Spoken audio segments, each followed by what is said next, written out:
So as Lee says, I am Nick Walters. I am the Chief Strategy Officer at SuperAwesome. And so today we are going to share some thinking, some slides and some insights for you from our most recent Alpha Impact study. So this is probably the biggest piece of work I think we've really ever done on Gen Alpha specifically. This is pulling together our own proprietary work, first-party data from sort of 10, 11 years of our campaign engagement and activations, and data feeds from people like our data sets from our partnerships with Roblox, and also public data sets from everything from kind of transport data through teen mental health data. So you will be pleased to hear I'm not going to take you through all 75 slides this morning, but what I do want to focus on is the modern nature of fandom and why fandom is increasingly emerging kind of as a cheat code to understand Gen Alpha, and also why the nature of fandom in the modern world is changing and changing quickly, shaped by some of the radical changes in media and technology that we're seeing.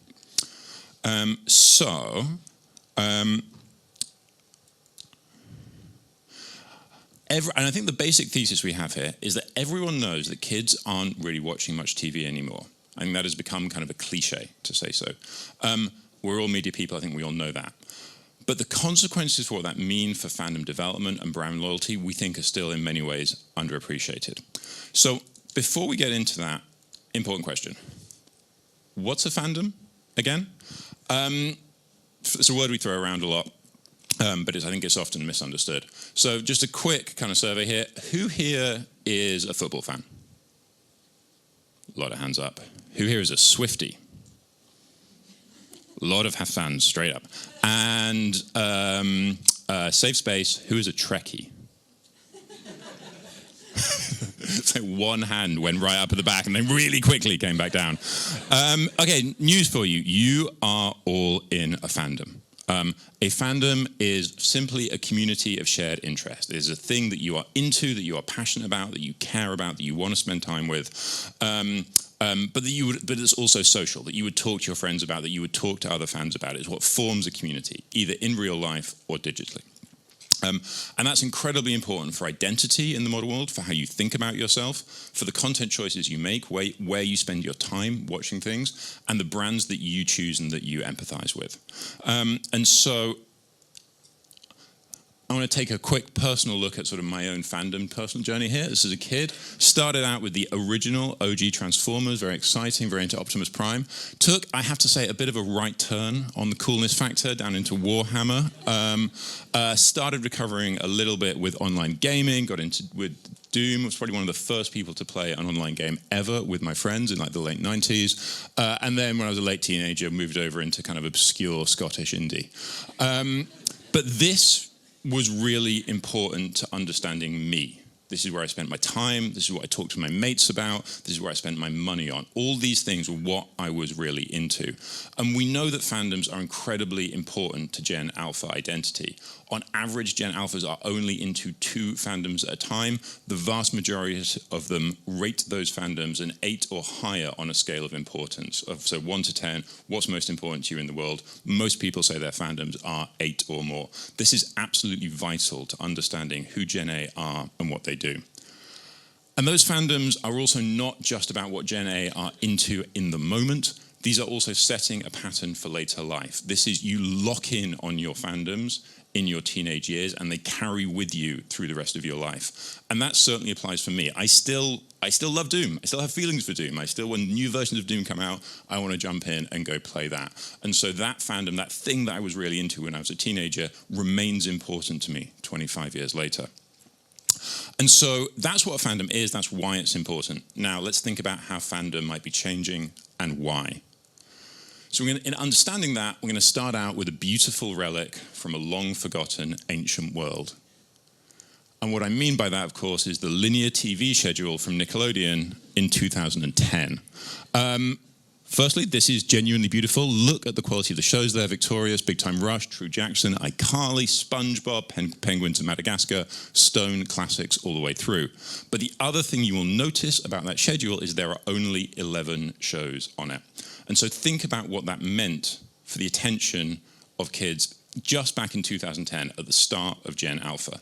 Maybe 4 significant kids' TV channels, each of them carrying maybe 10 or 11 shows. So that's what the linear TV ecosystem looked like just back in 2010. Linear TV was therefore a really powerful vehicle for concentrated attention because there was limited choice. But linear TV, I think, is in perpetual and permanent decline, and that is very clear from the ratings data. And instead, kids are moving over into, as we all know, digital platforms. But those digital platforms, I think, have two important characteristics. One, they are general audience platforms. The kids' content is broadly mixed in with general audience content for adults and for teenagers. And secondly, the ones that kids are really gravitating to are creator-led platforms. It's YouTube by a mile in terms of kids' affinity here versus for their time spent versus adults. And obviously also TikTok. And so this is not really a story of linear TV having been replaced by digital equivalents like Netflix. This is a story of linear TV for this audience having been replaced by creator-led social video platforms. And guess what? If you are on a creator led video platform, there is an awful lot to choose from. Think back to that Nickelodeon schedule. You had maybe 10 shows on at one time. If we look at from our Awesome Intelligence database, we track every kid-directed channel in English language on YouTube. We think there are nearly 4,000 of those channels which are meaningful, and about 75% of kids' attention, the amount of time kids spend watching videos, is spread over the long tail of that, over 3,600 channels, each of those with hundreds of videos. So you move from a place of maybe 10 shows on Nickelodeon to hundreds of thousands across YouTube. And as a result, by definition, that attention gets fragmented. And so what that means is we've kind of broken the ecosystem that produced concentrated fandom.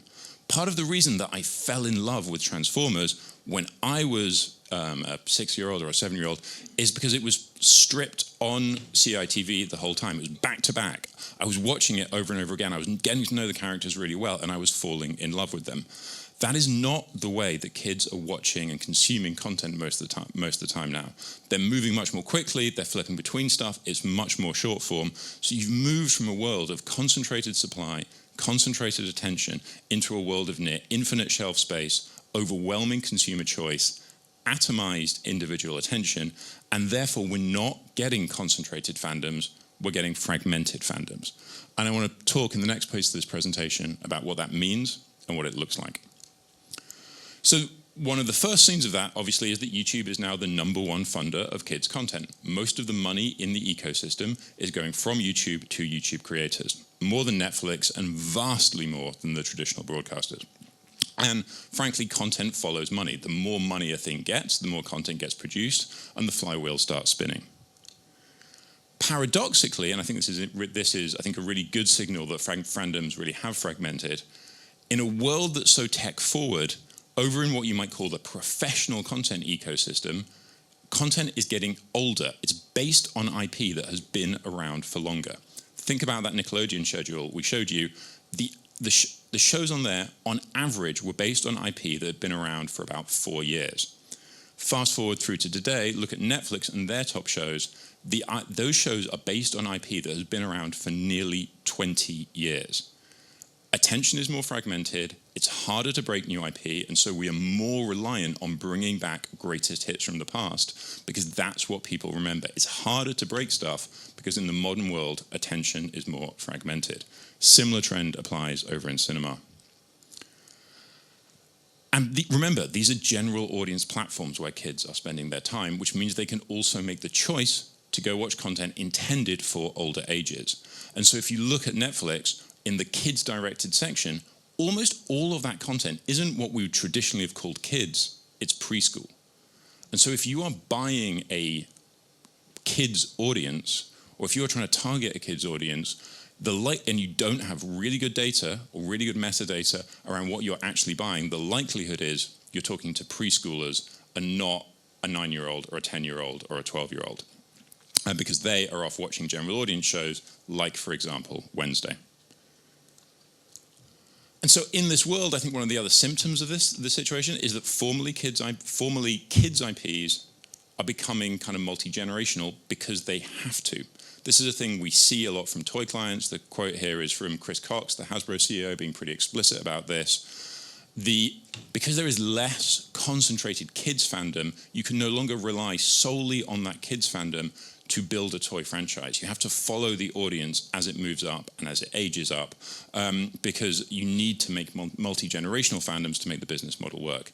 This doesn't mean that engaging kids isn't important, of course, but engaging kids has become the first step in a multi-generational lifetime of fandom, rather than something that can sustain fandom and sustain the business of fandom in and of itself.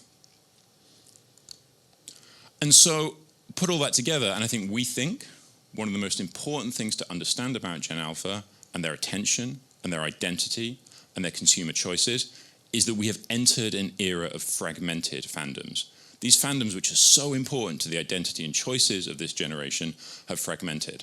And so in our fandoms research that was Powers Awesome Intelligence, we asked a sample of kids and teens what fandoms they felt connected to.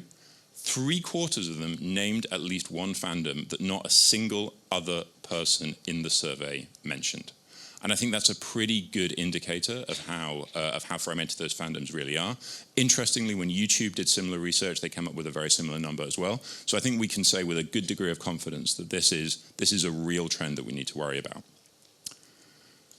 So let's take a look at what this new world of fragmented fandoms is actually producing. You cannot talk about the new world of fragmented fandoms without talking about Skibidi Toilet. I am not, in this session, going to try and explain to you the ongoing battle of the human-headed toilets against the camera people, but I do recommend you go Google it. But what I can absolutely tell you is that franchise, that IP, it's deep, it's rich, it's full of lore about the human-headed toilets and their struggle. And I can promise you, it would never have been produced by the BBC. But it was produced by a YouTube creator. It got traction with a YouTube creator. It has spawned 65 billion views, and it has become a proper three-dimensional 360 IP. It has Roblox games. It has toys. There is a Michael Bay movie in the works, and it is very much creator-spawned and community-owned. Stuff that might be a bit more familiar or a bit more comfortable for us in the room.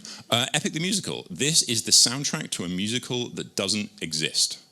This is an independent creator who came up with an idea for a stage musical inspired by Homer's The Odyssey, couldn't produce the stage musical, but started making the music. And the music that he has made has now been streamed more times on Spotify than Liam Gallagher. It has, again, nearly 500 million YouTube views, and there's a video game in the works for this as well. Entirely creator-led, entirely community-supported. This is Warrior Cats. This is one of my favorite examples. This is actually an IP that did come from the professional ecosystem. This is a series of young teen adult novels. But again, it was adopted by the community. This has an incredibly thriving role-playing Roblox game and Discord community associated with it. That Roblox game is now the 3rd biggest branded Roblox game of all time. It has been played 600 million times. Those are numbers that any professional game studio would be proud of, and that came from an independent Roblox creator and the community around it. And finally, on our quick whistle-stop tour through modern fandoms, McDonald's. This started out as a way for Japanese animation producers to create a quick service restaurant that was instantly familiar without infringing copyright. And so they called their restaurants McDonald's. That became a meme. That meme got picked up by the community. That became something you could cosplay. You would see people walking around Comic-Con dressed in McDonald's. And finally, McDonald's themselves got on the back of it and produced product that was McDonald's branded. And I think that's a great example of the opportunity for a brand to insert itself into a fandom that has become community-owned. And if you want a good example of what can happen when you don't do that, when the community takes control of your brand for you, go Google what the internet has done to Garfield, because it's pretty strange. Okay, so we are in a new world of fandoms. Those fandoms are lore-driven, they're community-owned, and critically, they are creator-first. And so now I want to turn our view around from what is happening or what has happened to what may happen in the future. Because this is where we think Gen Alpha themselves really come to the fore, not just as consumers, but as creators. Because Gen Alpha really are a generation of creators. We think around 10% of teens are making in excess of $1,000 a year from some form of online hustle. That might be content creating, that might be selling goods online, that might be being a micro or nano influencer themselves. So not everyone in Gen Alpha is creating, but a lot of them are, and a lot of them are doing it very successfully. They're using the digital tools that they have been born with and are native to express themselves, to create, and to do what to monetize and earn money in a way that they might once have done through a paper round. And they're also early adopters of AI. This is probably not surprising. Young people tend to be quickly into new technology, but if you look at this data series, it's really our Gen Alphas and our Gen Zs who are leaning quickly into AI. Now, what are they doing it for? Well, unsurprisingly, top of the list is homework. They have a very clear use case for AI there. That shouldn't surprise anyone. But we're also interested in the other things that Gen Alpha are using AI for, and particularly we're interested in the things where they're doing more or differently from their parents, where they're exhibiting different behaviors from adults. And if you look at the social and the content side, that's where you see Gen Alpha really using Gen I differently and more than their parents. More than twice as many Gen Alphas have used AI to create content as a joke or to tease someone than their parents have done. Now, what's digital content created as a joke? Well, another word for that is a meme. And if you think back to the fandoms we just saw, they started as memes. They started as things that communities were sharing quickly between themselves. And so I think it is very plausible, very right that we should be thinking about a world of Gen Alpha content creation fueled by Gen AI. Because this is a generation that is super leaned into creating, to hustling, to express themselves online. They're on platforms where there are already no gatekeepers. You don't need someone's permission to post on YouTube or to post on TikTok or to create a game on Roblox. They're increasingly leaning into new forms of engagement. We talk about that more in the Alpha Impact Report. They're into VR, they're spending time in three-dimensional environments, so they have a new playground on which to express themselves.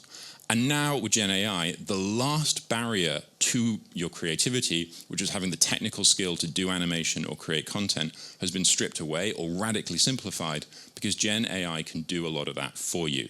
And so you now have a generation, which is the biggest generation of all time, over 2 billion kids, natively wired, on creative platforms, limited only by their creativity.